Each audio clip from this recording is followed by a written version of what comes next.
Assalamualaikum warahmatullahi wabarakatuh. Perkenalkan, nama saya Iqbal Taufik Roman dengan NIM B05190024.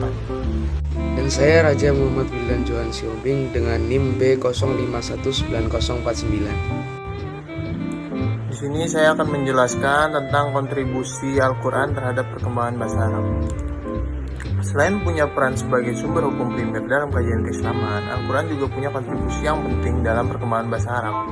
Bahasa Arab merupakan bahasa yang dipilih Allah Subhanahu wa Ta'ala sebagai sarana penyampaian firman-Nya dalam Al-Quran. Faktor terkuatnya adalah alasan geografis, karena Nabi saat itu diturunkan di Jazirah Arab. Maka wahyu juga harus menggunakan bahasa yang paling banyak digunakan di sana. Selain faktor geografis, Al-Quran sendiri sering menyebut bahwa bahasa Arab punya potensi riset yang tinggi dalam kajian bahasa, diantaranya dalam surah Yusuf ayat 2, Inna anzalna Qur'anan Arabiyyan la'allakum ta'qilun. Artinya, sungguh kami turunkan pada Muhammad Al-Quran dengan menggunakan bahasa Arab agar kalian semua berpikir. Quran surat Yusuf ayat 2. Hal tersebut memungkinkan para pemerhatinya untuk membedah secara ilmiah dalam tataran yang cukup rinci. Hal ini tentu berpengaruh pada penafsiran Al-Quran, di mana bahasa punya andil yang penting di dalamnya. Hubungan antara bahasa Arab dengan Al-Quran tidak hanya terjadi satu arah. Al-Quran tidak hanya mempergunakan bahasa Arab sebagai wasilah untuk menyampaikan wahyu. Al-Quran juga punya jasa yang besar dalam pengembangan bahasa Arab di masa mendatang.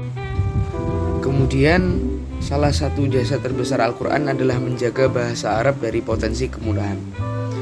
Berkat Al-Quran, bahasa Arab ini dipelajari oleh banyak orang. Tentu saja hal ini terjadi karena salah satu syarat memahami Al-Quran adalah dengan mempelajari bahasa Arab tersebut. Karena saat itu bahasa Arab sudah terpecah menjadi berbagai dialek. Antara kabilah satu dengan yang lain pun memiliki dialeknya tersendiri. Jadinya berbeda-beda. Perpecahan dialek yang terlalu banyak dan tidak adanya patokan dialek standar dari dialek-dialek yang ada akan membawa bahasa pada kemunahan, karena penutur fasihnya sudah tidak lagi eksis.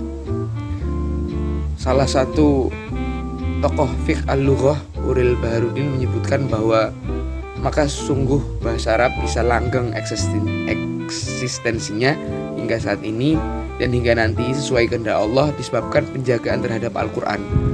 Karena menjaga Al-Quran sama nilainya dengan menjaga bahasa Arab. Karena bahasa Arab adalah jalan menuju memahami Al-Quran. Bahkan bahasa Arab adalah jalan menuju iman dan Islam agama Allah. Dan karena Al-Quran berasal dari Allah, bukan buatan Nabi dan para sahabat. Al-Quran secara de jure adalah lisan Islam yang berguna serta mukjizat Islam yang abadi. Bahkan tidak sampai pada kepunahan, Al-Quran mampu menyelamatkan bahasa Arab dari transisinya menuju bahasa liturgis. Jadi bahasa liturgis ini merupakan bahasa yang sudah mati sebagai alat komunikasi, hanya dijumpai dalam ritual keagamaan. Beberapa bahasa liturgis yang kita kenal adalah bahasa Koptik yang digunakan umat Kristiani.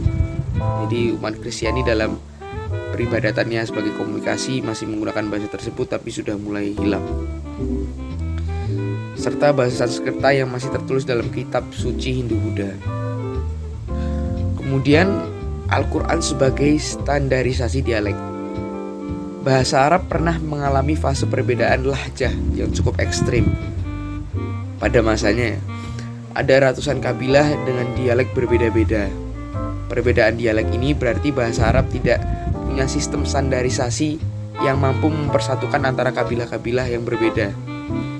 Walaupun tidak menimbulkan efek yang cukup besar, namun standarisasi dalam sebuah bahasa adalah hal yang sangat penting.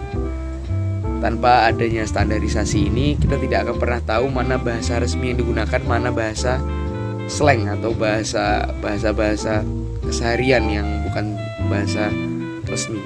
Sehingga peradaban bangsa tersebut akan stuck atau terjebak di situ saja dan tidak akan bisa berkembang. Al-Quran juga menawarkan gagasan standarisasi bahasa yang akhirnya dijadikan sebagai patokan utama dalam dialek. Jadi Al-Quran ini menggunakan dialek Quraisy, sehingga dialek Quraisy ini menjadi patokan dialek standar dalam bahasa Arab. Dan juga banyak faktor yang diduga menjadi alasan kuat penggunaan dialek Quraisy sebagai dialek Al-Quran.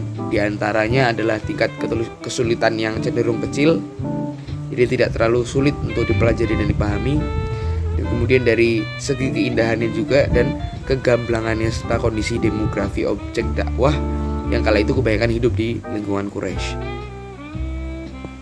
Sekian dari kami, bila ada salah kata atau salah dalam menjelaskan, mohon maaf yang sebesar-besarnya. Bila taufik wal hidayah. Wassalamualaikum warahmatullahi wabarakatuh.